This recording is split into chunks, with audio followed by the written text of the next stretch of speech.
아무도 하나님을 보지 못했으나 예수님께서 하나님의 모습을 보여주셨습니다. 그리스도는 이 세상 만물보다 먼저 계신 분입니다. 그의 능력으로 하늘과 땅에 있는 모든 것과 눈에 보이는 것과 보이지 않는 것과 모든 권세와 지위, 주권, 능력이 생겨났습니다. 이 모든 것이 그리스도에 의해 창조되었으며 또 그리스도를 위해 창조되었습니다. 그리스도는 모든 것이 생기기 전에 이미 계셨으며 이 세상 모든 만물이 그분에 의해 유지되고 있습니다. 그분은 자신의 몸인 교회의 머리가 되십니다. 또한 모든 것이 그분으로부터 시작되었으며 죽은 사람들 중에서 가장 먼저 살아나셨으므로 모든 것에 으뜸이 되십니다. 하나님께서는 자신에게 속한 모든 것이 그리스도 안에서 살아가는 것을 기뻐하셨습니다. 하나님께서는 이 땅에 있는 것이나 하늘에 있는 것이나 모든 만물이 오직 그리스도를 통하여 하나님께 나아올 수 있도록 정해놓으셨습니다. 그리스도께서 십자가에서 흘리신 보혈로 평화의 길을 열어놓으신 것입니다. 이전에는 여러분이 하나님과 단절되어 있었습니다. 여러분의 악한 행실 때문에 하나님과 멀어져서 마음으로는 하나님과 원수가 되고 만 것입니다. 그러나 이제 그리스도께서 여러분을 하나님과 친구 사이로 화해시켜 주셨습니다. 여러분을 하나님께로 인도하기 위해 그분은 친히 사람의 몸을 입고 이 땅에 오셔서 십자가에 달려 돌아가셨습니다. 그분은 여러분을 아무 흠없고 죄 없는 자로 만들어 하나님 앞에 세워주셨습니다. 만일 여러분이 들은 복음을 굳게 믿고 그것을 붙들고 있으면 하나님은 그 모든 일을 이루실 것입니다. 믿음 안에서 흔들리지 말고 굳게 서 계십시오. 복음 안에서 받은 소망을 잊지 말기 바랍니다. 이제 그 복음이 온 세계로 퍼져나가고 있습니다. 나 바울은 바로 이 복된 소식을 전하는 사람입니다. 자, 오늘 믿음을 고백하고 하나님 말씀 듣고 듣는 시간 갖겠습니다. 따라해 주시면 감사하겠습니다. 하나님은 나를 사랑하십니다. 나는 그 사랑 안에 있습니다. 하나님은 오늘 나에게 말씀하실 것입니다. 그 말씀에 능력이 있습니다. 그 말씀에 생명이 있습니다. 나의 마음을 하나님께 열겠습니다. 나의 생각을 예수님께 집중하겠습니다. 들은 만큼 변합니다.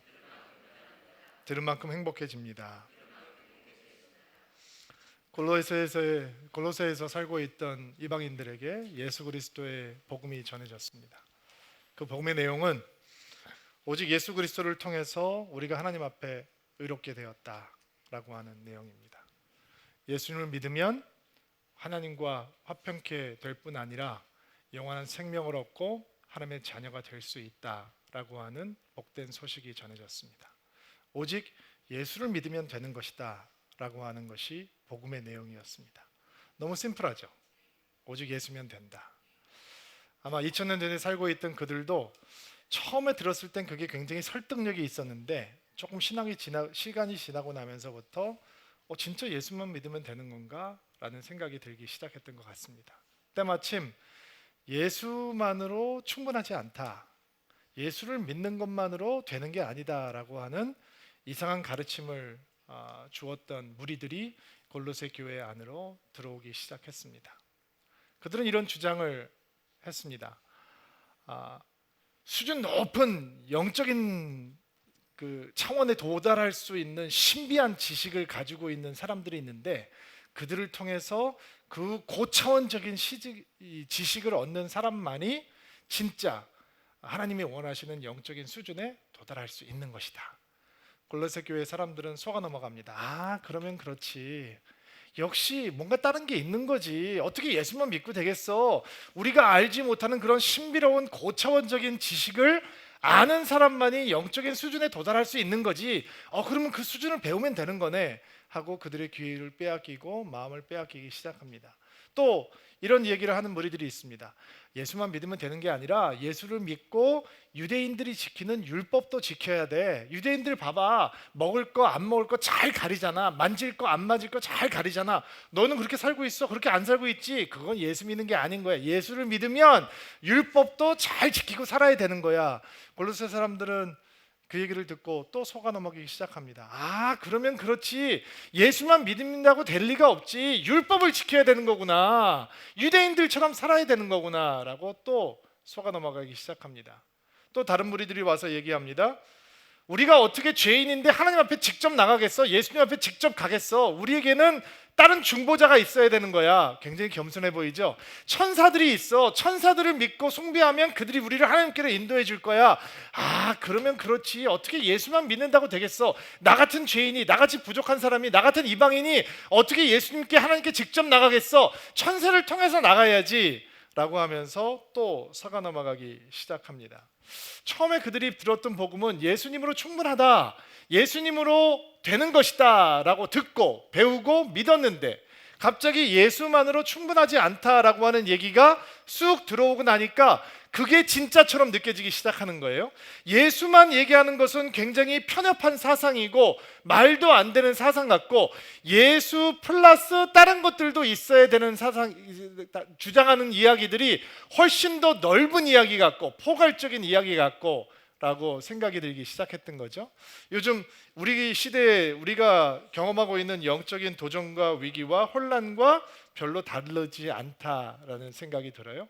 여러분, 우리 교회, 서울 드림교회뿐만 아니라 모든 교회 안에 어떤 도전들이 들어와 있냐면, 오직 예수만 필요한 것이다, 우리에게는 오직 예수님만이면 충분하다라고 하는 얘기를 하면 그것은 굉장히 구시대적인 사고 같고 빛바란 믿음 같고 박물관에 진열을 해 놓아야 되는 그런 고색 창연한 믿음이다라고 사람들이 생각하는 것 같아요. 더 포용적이어야 되고 더 넓어야 되고 다 품을 수 있어야지 오히려 더 복음적이다라고 사람들이 생각하기 쉬운 거죠. 그래서 골로새 교회의 성도들은 그 당시에 가장 유행하고 있던 사상들을 포용하기 시작하는 거예요. 스토아 철학의 사상, 그리고 초대 영재주의, 물질은 악한 것이고 영은 선한 것이다 라고 하는 사상들을 받아들이면서 혼란 속에 빠져들 수밖에 없었다는 것입니다. 현대교회도 마찬가지입니다. 더 넓은 포용적인 포괄적인 복음이라고 하는 이름으로 사실은 예수 중심적인 사상이 아닌 굉장히 인본주의적인 신앙으로 전락해가는 모습을 볼 수 있습니다. 옛날에는 기독교를 별로 좋아하지 않는 분들도 그냥 점잖게 무관심한 분들이 많이 있었는데, 시대가 많이 바뀌어서 이제는 기독교를 적극적으로 반대하고 공격하는 안티들이 많이 생겼습니다. 그 무리들을 보면 대부분 사람들은 이제 교회가 그동안 저질러 왔던 실수와 성도들이 세상 속에서 살아가면서 보였던 이중성 때문에, 그 실망감 때문에 기독교 자체를 반대하는 분들입니다. 이런 분들은 사실은 설득하기도 쉽고 그리고 그들의 마음을 돌이키기도 그렇게 어렵지 않습니다. 우리가 제대로 살면 되는 거죠. 교회가 교회됨을 회복하면 되는 거예요. 그러나 교회가 처음부터 만들어졌던 순간부터 지금까지 오고 그리고 앞으로 완성되어 가는 과정 속에서도 한 번도 온전하고 완벽한 적은 없었어요. 성경 어디에도 이 땅에 있는 교회라고 하는 하나님의 공동체가 이미 완성된 완벽한 공동체다라고 얘기하고 있는 곳은 없어요. 오히려 정반대를 얘기하죠. 지어져 가고 있다, 만들어져 가고 있다, 우리는 아직 공사 중이다 라고 하는 얘기를 성경은 얘기하죠. 그러니까 우리가 조금 부족한 모습을 보여도 그것이 복음을 전하는데 굉장한 걸림돌이 될 것 같지만, 지난 2000년 동안 예수 시대 이후로 교회가 부족했는데도 불구하고 교회의 복음은 계속 전진하고 있었단 말이에요.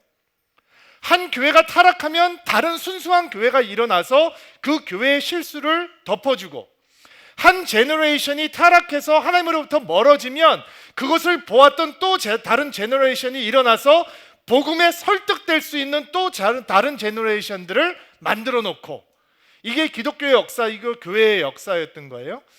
그런데 조금 더 다루기 힘든 사람들은 기독교인들에게 실망한 사람들이 아니라 예수님을 적극적으로 반대하고 예수님께서 주장하셨던 것을 적극적으로 반대하는 사람들이에요. 예를 들어서 예수님께서는 나는 길이요 진리요 생명이다 라고 말씀하시잖아요. 나는 부활이요 생명이다 말씀하시고 나를 말미암지 않고는 아버지께로 올 자가 없다 라고 말씀하시죠. 근데 그런 예수님의 주장 앞에서 뭐라고 사람들은 얘기하냐면, 아니 세상에 종교가 얼마나 많이 있는데 그 많은 종교 가운데 어떻게 기독교만 유일한 종교, 하나님을 이렇게 다가갈 수 있는 종교라고 주장을 할 수 있느냐. 요즘 같은 포용과 관용의 시대를 살아가면서 스님과 힌두교 구루가 같은 곳에서 강연을 하고 스님과 그리고 모슬렘 사제가 만나서 종교 통합을 얘기하는 이 시대에 어떻게 예수 그리스도를 믿는 것만이 유일한 구원의 길이 될 수 있다고 주장하느냐. 그거는 받아들일 수 없다라고 반대하는 거죠. 어떻게 2000년 전에 유대 땅에서 태어났던 한 청년이 모든 시대와 모든 민족과 모든 나라에게 하나님을 보여줄 수 있는 유일한 진리라고 얘기할 수 있느냐? 우리는 그거는 받아들일 수 없다. 인간의 몸을 입고 온 예수가 어떻게 하나님일 수 있느냐? 그렇다면 석가모니도 하나님일 수 있고 모하메드도 하나님일 수 있고 우리 주변에 있는 내가 하나님이다라고 얘기하는, 우리가 돌봐줘야 되는 이상한 사람들도 하나님일 가능성이 있지 않느냐? 예수가 그들과 다르다라고 얘기할 수 있는 근거가 어디 있느냐? 우리는 그거 받아들일 수 없다라는 얘기죠. 죽은 사람이 어떻게 부활할 수 있느냐? 예수가 부활했다는 사실은 그를 통해서 기독교라고 하는 새로운 종교를 만들려고 했던 광신도 집단이 각본을 쓰고 연출하고 그리고 퍼뜨렸던 창작 소설 같은 이야기가 아닌 거 아니냐. 그러므로 우리는 예수가 부활했다고 하는 얘기도 받아들일 수 없다. 예수 그리스도에 대한 신앙만을 요구하는 것은 시대적인 흐름에 뒤떨어진 죽은 종교다. 지금 우리가 살고 있는 시대는 종교를 요구하고 있는 시대가 아니라 영성을 요구하고 있는 시대이기 때문에 예수 그리스도의 정신을 받으면 되는 것이지 오직 그분만을 믿어야 된다라고 하는 시대에 뒤떨어진 신앙적인 교리는 받아들일 수 없다라고 하는 사람들이 기독교를 반대하는 중심에 서서 소리를 내고 있습니다. 그런데 오늘 우리가 분명하게 깨달아야 되는 건, 여러분, 예수가 흔들리면 다 흔들리는 겁니다. 교회는 굉장히 다양합니다. 저희 교회처럼 좀 자유롭고 현대적인 교회도 있는가 하면 아주 전통적이고 틀에 짜여 있는 예배를 선호하는 교회도 있습니다. 다 괜찮은 겁니다. 다 좋은 겁니다. 다 하나님 만날 수 있는 겁니다. 가운을 입고 설교해도 괜찮은 것이고 티셔츠를 입고 설교를 해도 괜찮은 겁니다. 아무 이상 없습니다. 그냥 사람들이 선호하는 거의 차이뿐입니다. 거기에 어떤 잘못도 어떤 옳고 그름도 없습니다. 어떤 교회는 선교를 열심히 하는 교회가 있고 어떤 교회는 불쌍한 사람들, 소외된 사람들을 돕는 게 열을 올리는 교회가 있어요. 다 괜찮은 겁니다. 옳고 그름의 문제가 아닙니다. 어떤 교회는 어린아이들을 잘 섬겨주어야 된다고 주장하는 교회가 있고 어떤 사람들은 노인을 잘 섬겨야 된다고 사역을 하는 교회가 있습니다. 다 좋은 겁니다. 틀리고 옳고 그런 것이 없습니다. 그런데 예수가 흔들리게 되면 교회와 그리고 신앙의 기본은 무너져 내리는 것입니다. 예수님이 누구신가? 예수님이 우리에게 어떤 존재인가?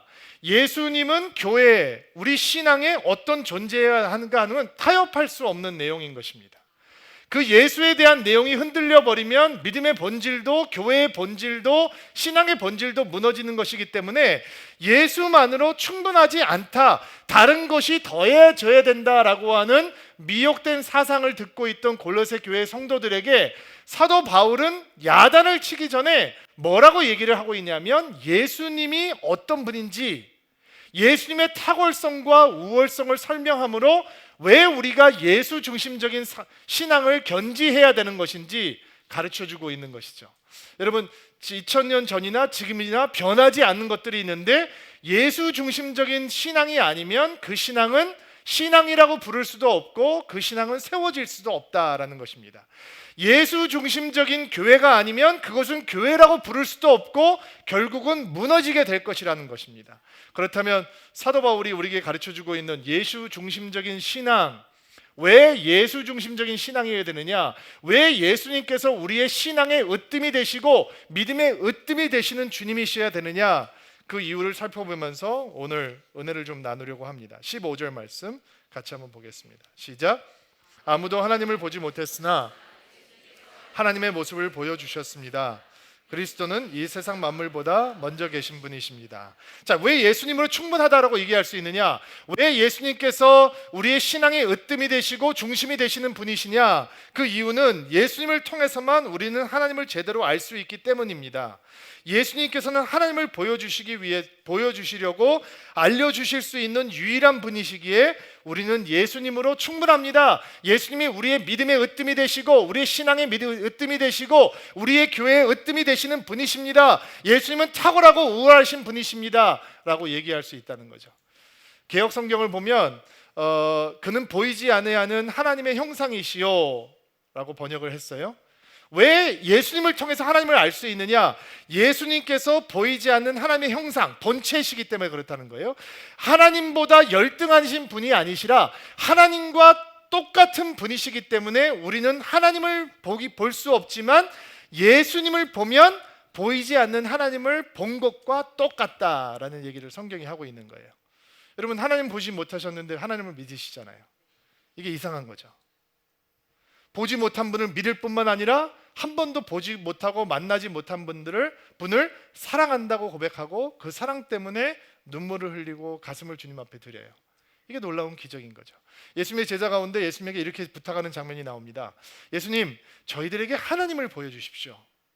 여러분, 너무 똑같은 질문하고 싶지 않으세요? 내가 하나님을 보고 싶습니다. 그때 예수님께서 이렇게 답을 하십니다. 너희가 나를 보았으면 하나님을 본 것인데 왜 나에게 또 하나님을 보여달라고 하느냐? 그리고 이런 설명을 하십니다. 아버지가 내 안에, 내가 아버지 안에 있고 내가 너희에게 말하는 건 내 스스로 말하는 것이 아니라 아버지가 내 안에 계시기 때문에 아버지께서 하고자 하는 일들을 이 말씀을 통해서 하는 것이다. 그러므로 너희는 내가 아버지 안에, 아버지가 내 안에 있다라고 하는 것을 믿어야 한다라고 말씀하셨거든요. 자, 그러면 사도 바울이 우리에게 예수만으로 충분하지 않다라고 하는 유혹을 겪고 있는 골로새 성도들에게, 똑같은 미혹을 당하고 있는 현대 교회의 성도들에게 왜 예수님으로 충분하냐라고 하는 질문 앞에 그것은 예수님을 통해서만 하나님을 알 수 있고 예수님이야말로 하나님을 알 수 있는 유일한 통로가 되기 때문에 우리는 예수님으로 충분하다라고 설명을 하고 있는 것이죠. 예수님을 보면 하나님이 어떤 분인지 알 수 있어요. 예수님이 어떤 분이세요? 하늘의 영광을 버리시고 누추한 인간의 육신을 입으시고 이 땅으로 오세요. 왜요? 여러분과 저를 대신해서 십자가에 달려 죽기 위해서 육신을 입고 오시는 거예요. 하나님이 그런 분이신 거예요. 예수님이 이 땅에 오셨어요. 죄인들의 친구가 되시고 세리와 창기의 친구가 되시고 무시당하고 멸시당하고 소외된 자들에게 벗이 되어 주세요. 왜 예수님께서 그런 삶을 사시느냐? 하나님이 그런 분이시기 때문에. 예수님께서는 배반당하시지만 부당하게 대우당하시고 차별당하시지만 결코 보복하지 않으셨어요. 왜요? 왜 그러셔야 되는 거예요? 하나님이 그런 분이시기 때문에. 예수님께서 십자가를 지시고 대속의 죽음을 죽으셨어요. 죽음의 권세에 스스로를 내어주셨어요. 무덤에 갇히셔서 3일 동안 죽음에 붙잡혀 계셨어요. 왜요? 하나님이 우리의 구원을 이루기 위해서 그렇게까지 하시는 하나님이시기 때문에 우리는 예수님을 보면 하나님이 어떤 분인지 알 수 있다라는 것입니다. 19절을 보니까 개역 개정판에는 아버지께서는 모든 충만으로 예수 안에 거하신다라고 하는 표현이 등장하거든요.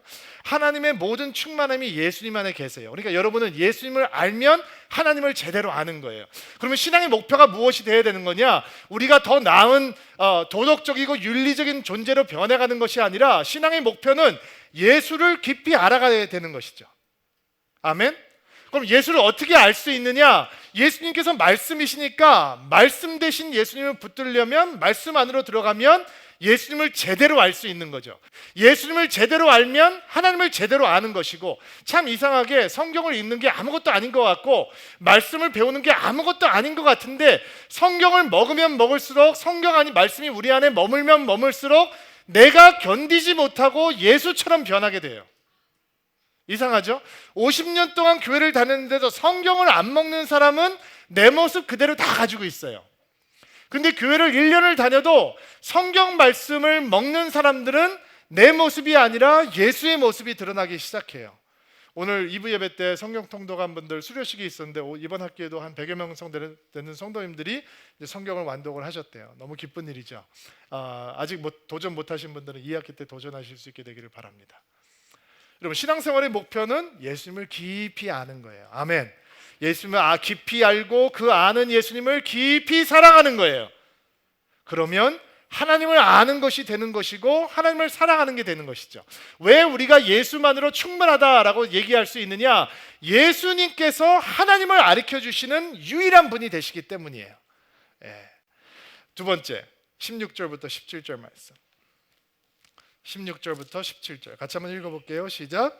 그의 능력으로 하늘에 있는, 눈에 있는 것과 보이지 않는 것과 모든 권세와 지위, 주권, 능력이 생겨났습니다. 이 모든 것이 그리스도에 의해 창조되었으며 또 그리스도를 위해 창조되었습니다. 그리스도는 모든 것에 생기기 전에 이미 계셨으며 이 모든 만물이 그분에 의해 유지되고 있습니다. 자, 어떻게 우리가 예수님 한 분만으로 충분하다, 예수님의 우리의 믿음의 으뜸이 되시고 우리의 신앙의 으뜸이 되시는 우월하신 분이시다라고 고백할 수 있는가? 그 이유는 예수님께서 천지를 만드신 창조주가 되시기 때문입니다.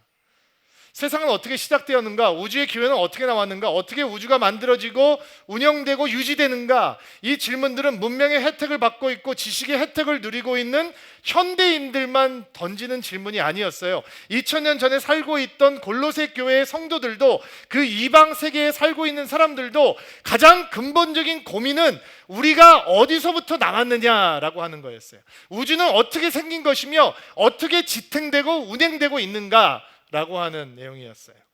당시 가장 영향력이 있던 철학 사상이 스토아 철학인데, 스토아 철학에서는 세상이 어떻게 창조됐다라고 가르쳤냐면, 말씀과 지혜가 있는데 그 말씀과 지혜를 통해서 이 세상이 창조되었고, 그 말씀과 지혜를 통해서 이 세상이 지탱되고 있고 유지되고 있고, 그 말씀과 지혜가 피조물들에게 새로운 목적과 의미를 준다라고 가르쳤어요.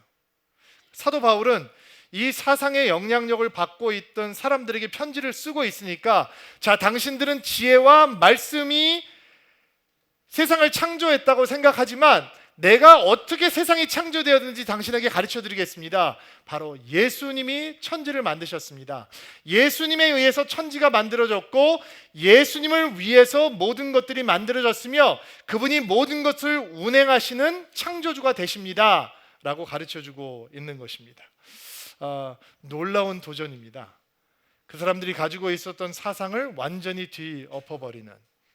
여러분, 우리는 얼마 전에 국정 교과서 때문에 나라가 이 국론이 분열되는 홍역을 한번 겪었습니다. 아마 여기서도 의견을 물어보면 다 제각각 의견이 많이 다를걸요. 여러분, 지금 대한민국은 역사 교과서 때문에 흥분할 때가 아니고요, 생물 교과서 때문에 흥분해야 될 때입니다.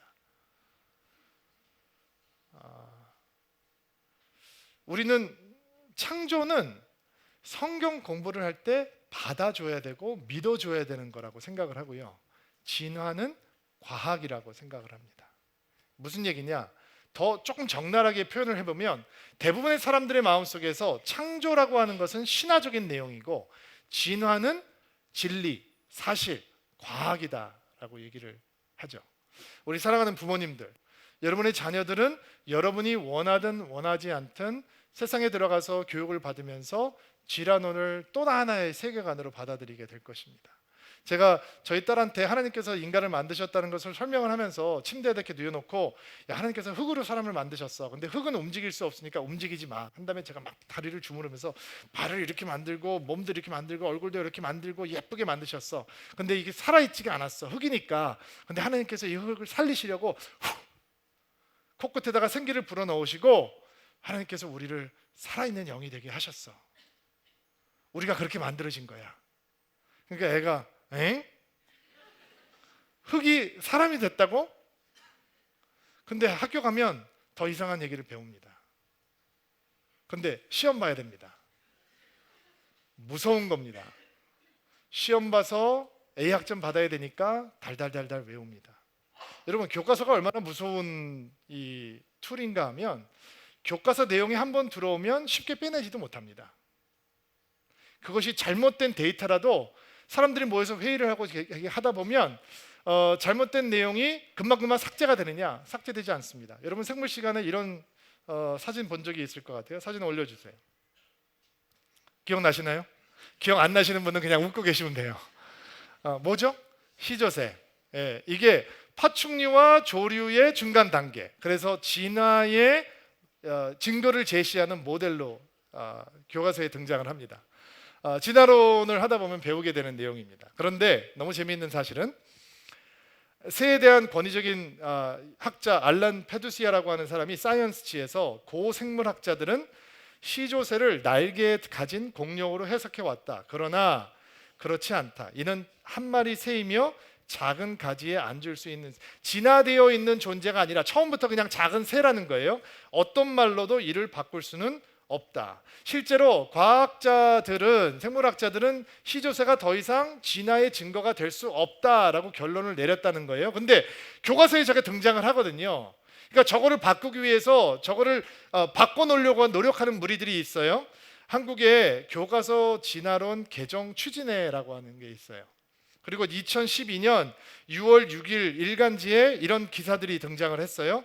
유명 과학저널 네이처가 속보판에 한국 창조론자들의 요구에 항복하다라고 하는 기사를 올렸어요. 기사의 내용은 이런 거예요.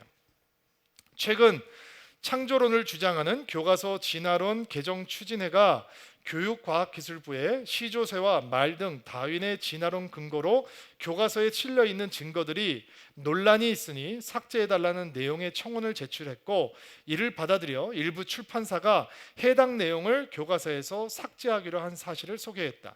네이처는 이 기사에서 미국에서 진화론 교육을 제한하거나 창조론과 함께 언급하라는 창조론자의 요구가 몇 개 주에서 받아들여졌지만 한국의 진화론 반대자들처럼 주류 과학과의 싸움에서 거둔 성공에 비하면 별것이 아니다라고 밝혔다.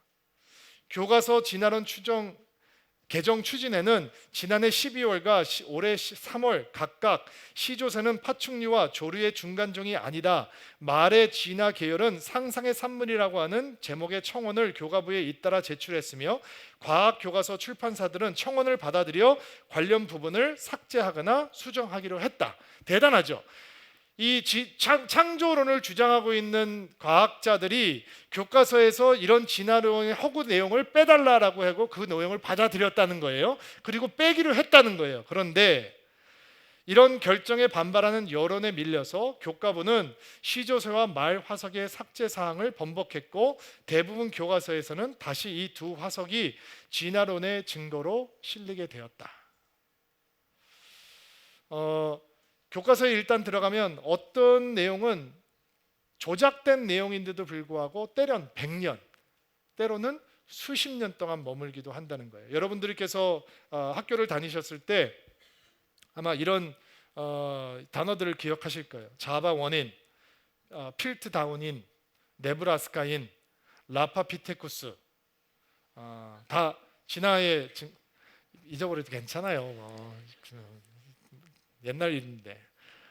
그런데 이렇게 진화의 증거로 사용됐던 이런 증거들이, 자바 원인은 그게 사람뼈라고 판명이 됐고, 필트 다운이는 처음부터 조작된 거짓말이었다라고 얘기했고, 네브라스카인은 여러분들께서 구조형에 서 있는 유인원 같은 사람이 돌을 붙들고 있는 그런 흑백 사진들을 보신 경험이 있을 텐데, 그거는 이빨 하나로 네브라스카인이 있었다라고 주장하던 건데, 그 이빨이 사람 이빨이 아니라 멧돼지의 이빨이다라고 판명이 됐다는 거예요. 그런데 판명이 돼도 그 내용을 교과서에서 빼내는데 얼마가 걸릴 줄 모른다는 거예요.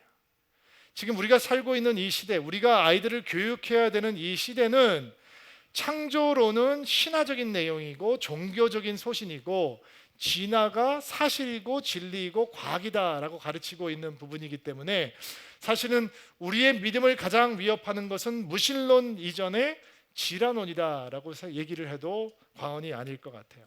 자, 여기에 과학 전공하신 분들, 의사 선생님들, 생물 선생님들, 화학 선생님들, 뭐 지질학 공부하신 분들, 이런 분들은 창조 과학에 대해서 조금 더 관심을 가져주셨으면 좋겠어요. 열심히 공부하시고 열심히 연구하시고, 그래서 여러분이 직접 창조가 허구가 아니고 만들어낸 신화적인 얘기가 아니고 역사적인 사실일 뿐만이 아니라 과학적인 증빙이 가능한 일이다라고 강의하고 가르칠 수 있는 사람이 되어주지 않으면 아마 기독교는 진화론의 이 거대한 골리앗 같은 존재 앞에서 맥을 못 쓰는 초라한 모습을 보일 수밖에 없을 것입니다.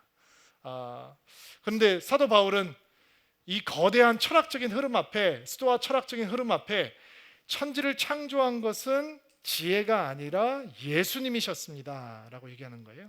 자, 그러면 창세기를 읽어봤던 분들은 근데 하나님께서 태초에 천지를 만드셨다라고 하는 얘기는 등장을 하고 하나님의 신이 수면 위에 운행했다라고 하는 얘기는 등장을 하는데 아무리 눈을 씻고 봐도 예수님이라고 하는 얘기는 창세기 1장에 등장하지 않는데 사도 바울이 어떻게 예수님께서 모든 것을 창조하셨다라고 얘기를 할 수 있는가? 창세기 1장 26절을 보면 하나님께서 사람을 만드시기 전에 이렇게 말씀하시는 장면이 나와요. 우리가 우리의 모습과 형상대로 사람을 만들자, 그래서 이 땅을 다스리게 하자라는 말씀이 나와요.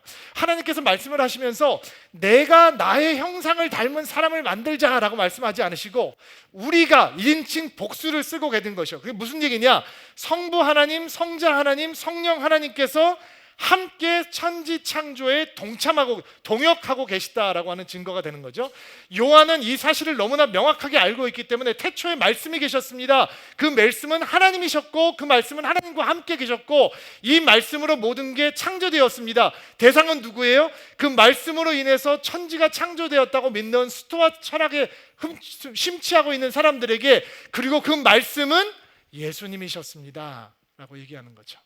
자, 여러분, 창조가 여러분에게는 성경 퀴즈 시간에 그냥 답을 하는 것입니까? 아니면 여러분 피부로 다가오는 진리이고 현실입니까? 사도 바울은 창조하신 분이 예수님이다라고 하는 것을 놓치는 순간 믿음은 흔들릴 수밖에 없다라고 얘기하는 거예요. 자, 엄마들 힘내셔야 돼요. 공부하셔야 돼요. 분발하셔야 돼요. 이재만 선교사님의 책도 좀 보시고 창조과학에 대한 강의도 찾아 들으시고, 아이들이 물어볼 때 모르겠는데 집에 교회 가서 전도사님한테 물어봐 라고 얘기하지 않고 엄마가 창조라고 하는 것이 역사적인 사실이라고 가르쳐 줄 수 있는 이 마음이 엄마들에게, 아빠들에게 있어야 되는 것입니다. 자, 창조를 믿는 순간 우리는 예수 중심적인 신앙의 고백을 할 수 있는 것입니다. 자, 예수님으로 충분한 이유는 또 무엇인가? 13절, 18절 말씀 같이 한번 읽어볼게요. 18절 시작.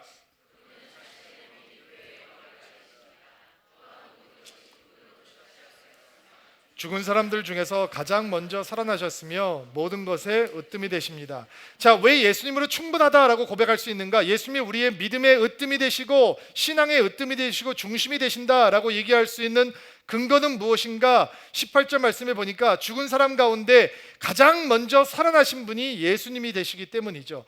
그분이 부활의 첫 열매이기 때문입니다. 여러분, 죄의 마지막 권세가 뭐냐? 죽음이죠. 죽이는 힘이에요. 죄의 저주는 무엇이냐? 죽음이에요. 인간이 이길 수 없는 게 뭐냐? 죽음이에요. 모든 사람은 죽음을 거쳐가야 되니까, 그러면 죽음을 이길 수 있는 건 무엇이냐? 생명이죠. 어떤 생명? 죽음을 이길 수 있는 생명, 죽음에 쏘는 것을 가져갈 수 있는 생명. 그것은 새로 태어난 것으로 이루어지는 것이 아니라 죽은 자 가운데서 부활한 자만이 줄 수 있는 생명이라는 것입니다. 여러분, 예수님의 부활이 얼마나 중요한 사건인지 예수님의 부활의 현장부터 거짓말로 가적했습니다. 예를 들면 시체들을 제자들이 훔쳐갔다, 이 로마군이 시체를 다른 곳으로 옮겼다, 여자들이 너무나 슬픔에 잠겨서 무덤을 잘못 찾아간 것이다, 예수님이 죽었는데 무덤을 잘못 가서 부활이라고 소문을 퍼뜨린 것이다, 예수님께서 기절했다가 죽지 않고 기절했다가 찬 공기가 들어오니까 번쩍 일어난 것이다. 로마 군인들을 너무 무시하는 거죠. 죽음을 확인하기 위해서 창을 심장까지 찔러서 피를 다 빼낸 다음에 다리를 꺾어서 사람을 죽인 다음에 십자가에서 내려오게 하는 이 로마 사람들의 살인 기술을 너무 무시하는 거예요. 제자들이 허상을 본 것이다. 처음부터 예수님의 부활을 부인하기 위해서 교회사는 거짓말로 가득했었어요. 왜 부활을 거짓말로 만들려고 하느냐? 여러분 보세요. 부활이라고 하는 사건이 얼마나 강력한 사건이냐면 예수님께서 육신을 입으시고 제자들과 함께 머무셨어요. 그들이 예수님과 함께 먹었어요. 잤어요. 그런데 변하지 않았어요. 그들이 예수님의 설교를 들었어요. 예수님의 기적을 봤어요. 예수님께서 능력을 베푸시는 걸 봤어요. 오병이어의 기적을 보고 먹었어요. 그런데 그들은 변하지 않았어요. 예수님께서 하나님의 나라에 대해서 가르치셨어요. 그들은 하나님의 나라로 가득해졌어요. 그러나 예수님의 설교가 그들을 변화시키지 못했어요. 예수님께서 십자가에 달려 죽으신다고 얘기했죠. 그리고 예수님께서 잡히셨어요. 예수님께서 온갖 고통을 당하시고 십자가에 달려셨어요. 그런데 제자들은 변하지 않았어요. 도망갔죠. 제자들이 변한 건 언제냐? 부활하신 주님을 만난 다음부터예요. 왜 부활이 예수님으로 충분하다라고 하는 신앙을 갖게 하느냐? 우리가 인간이 스스로 풀 수 없는 모든 저주를 단번에 해결하는 것이 부활이었기 때문이에요. 예수님의 부활이 없다면 믿음은 공허한 것이고, 예수님의 부활이 없다면 우리는 세상에서 가장 불쌍한 사람이 되어버리는 것이죠. 그러나 부활하신 예수님이기 때문에 우리는 예수님으로 충분하다라고 말할 수 있는 거예요. 20절부터 22절, 네 번째 마지막입니다. 우리가 예수님으로 충분하다라고 고백할 수 있는 이유, 20절부터 22절 시작. 하늘에 있는 것이나 모든 만물이 오직 그리스도를 통하여 하나님께 나올 수 있도록 정해놓으셨습니다. 그리스도께서 십자가에서 흘리신 보혈로 평화의 길을 열어놓으신 것입니다. 이전에는 여러분이 하나님과 단절되어 있었습니다. 여러분의 악한 행실 때문에 하나님과 떨어져 마음으로는 하나님의 원수가 되고 만 것입니다. 그러나 이제 그리스도께서 여러분을 하나님과 친구 사이로 화해시켜 주셨습니다. 여러분을 하나님께 인도하기 위해 그분은 친히 사람의 이름을 묻고 이 땅에 오셔서 십자가에 달려 돌아가셨습니다. 그분은 여러분을 아무 흠없고 죄 없는 자로 만들어 하나님 앞에 세워주셨습니다. 우리가 왜 예수님으로 충분하다라고 고백할 수 있느냐? 우리 신앙의 주인이 으뜸 되시는 분이 왜 예수님이어야 한다라고 고백할 수 있느냐? 예수님께서만 하나님과 화평케 해주시는 유일한 분이시기 때문에 그렇습니다. 관용주의, 포용주의 살고 있는 사람들은 이런 하나님에 대해서 로맨틱한 마음을 가지고 있습니다. 하나님은 사랑이십니다. 맞죠? 그러므로 하나님은 누구는 천국에 보내시고 누구는 지옥에 떨어지게 하지 않으실 것입니다. 하나님의 사랑의 열정은 모든 사람은 결국 구원을 받게 하실 것입니다. 무슨 종교를 믿던, 어떤 세계관을 가지고 살고 있던, 어떤 삶의 형태를 떠나가던 사랑이신 하나님은 결국 모든 사람을 구원에 놓으실 것입니다. 그러므로 진정한 믿음이란 그 하나님의 사랑의 정신을 계승하는 것입니다. 다른 사람을 판단하지 말고 다른 사람을 배려하고 다 포용해주고, 그러면 우리는 하나님의 완전한 구원을 언젠가는 경험하게 될 것입니다. 천국은 모든 사람을 포용한 만큼 넓은 곳입니다. 이렇게 얘기를 하는 거죠. 근데 거짓말이에요. 성경은 그렇게 얘기하지 않아요. 성경은 오히려 반대를 얘기해요. 성경은 뭐를 얘기하냐? You are in big trouble. 여러분 큰일 났어요. 이렇게 얘기해요. 여러분 성경은 우리에 대해서 뭐라고 얘기하냐? 우리가 하나님으로부터 단절되었대요. 끊어져 버렸대요. 하나님으로부터 원수가 된 사이였대요. 성경은 우리에 대해서 그렇게 얘기해요. 그런데 왜 예수여야 하느냐? 왜 예수님으로 충분하다고 얘기할 수 있느냐? 우리 믿음의 으뜸 되시는 분이 왜 오직 예수님이어야 하느냐? 우리가 하나님과 원수되었고 하나님과 끊어졌고 하나님으로부터 멀어져 있었는데 예수님께서 인간의 몸을 입으시고 이 땅에 오셔서 십자가에 달려 죽으심으로 우리가 하나님으로부터 원수된 사이가 아니라 하나님과 친구가 되게 하시고 하나님의 자녀가 되게 하시고 하나님의 기업을 얻게 하시고 십자가의 능력으로 우리가 구속함을 받을 수 있게 해놓으셨다. 그러므로 우리를 하나님과 화해하게 해주시는 분은 오직 예수님밖에 없기 때문에 우리는 예수 한 분만으로 충분하다라고 고백할 수 있는 것이죠. 우리에게 희망은 예수밖에 없어요. 구원의 길은 예수밖에 없는 거예요. 하나님을 알아갈 수 있는 길도 예수밖에 없다라는 것입니다. 자, 그렇다면 우리는 이런 하나님 앞에 어떻게 반응해야 하는가? C.S. 루이스가 단순한 기독교라고 하는 책에서 우리가 하나님 앞에 보일 수 있는 반응을 이렇게 결론 지어요. 그 책의 일부분을 소개하면서 오늘 설교를 마무리하려고 합니다. 인간에 불과한 사람이 예수와 같은 주장을 했다면 그는 결코 위대한 도덕적인 스승이 될 수 없습니다. 그는 정신병자이거나 아니면 지옥의 악마일 것입니다. 이제 여러분은 선택을 해야 합니다. 이 사람은 하나님의 아들이었고 지금도 하나님의 아들입니다. 그게 아니라면 미치광이이거나 그보다 못한 인간입니다. 당신은 그를 바보로 여겨 입을 틀어막을 수도 있고 악마로 여겨 침을 뱉고 죽일 수도 있습니다. 아니면 그의 발 앞에 엎드려 하나님이요 주님으로 부를 수도 있습니다. 그러나 예수가 위대한 인류의 스승이니 어쩌니 하는 선심성 헛소리에는 편승하지 맙시다. 예수님은 우리에게 그럴 여지를 주지 않으셨습니다. 그에게는 그럴 여지를 줄 생각이 처음부터 없었습니다. 이게 무슨 얘기냐? 예수 앞에 두 부류의 사람으로 나뉜다는 거죠. 그분이 진짜 우리의 하나님이셔서 그분 앞에 무릎을 꿇고 그분 앞에 인생을 드리며 항복하는 신앙인이 되든지, 그분을 미치광이라고 생각하고 거부하는 불신자가 되든지. 여러분, 2016년 대한민국 서울에서 서울 드림교회는 우리는 오직 예수 그리스도밖에 없다라고 하는 믿음을 견지합니다. 여러분, 예수밖에 없습니다. 우리의 믿음은 오직 예수 안에서 세워지는 것입니다. 이 견고한 믿음이 여러분들을 새롭게 하고 이 땅의 교회들을 새롭게 하는 은혜가 있게 되기를 주의 이름으로 축복합니다.